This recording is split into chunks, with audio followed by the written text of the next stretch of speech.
Imagine this, you're walking barefoot enjoying a relaxing day when suddenly, a sharp pain strikes your foot. You check it out and see a tiny black dot. Could it be a jigger? If left untreated, this tiny parasite can cause big problems. Stay with me because today on Hasmeticera, I'm breaking down everything you need to know about jiggers. Symptoms, safe removal, and how to prevent them. Let's dive in. First things first. What exactly is a jigger? Also known as a chigoe flea, it's a tiny parasite that burrows into your skin, usually around the feet. Unlike ticks or mosquitoes, jiggers lay eggs inside your skin, leading to infections if not treated properly. They're common in tropical regions but can affect anyone walking barefoot in contaminated areas. How do you know if you have a jigger? Look for these signs. A small black dot. This is the jigger's rear end sticking out.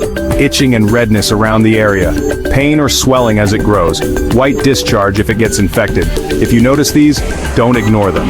Left untreated, jiggers can cause ulcers or even gangrene. Now the big question, how do you remove a jigger safely? Here's the right way. Sterilize a needle with alcohol.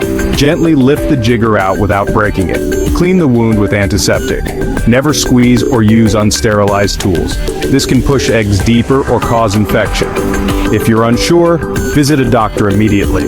Prevention is always better than cure. Follow these tips. Wear closed shoes in high-risk areas. Avoid walking barefoot on soil or sand.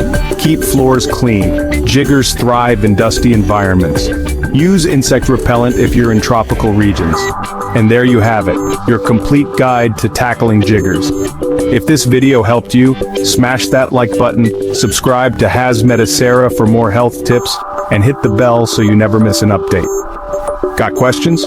Drop them in the comments. Stay safe, stay healthy, and I'll see you in the next video. Bye.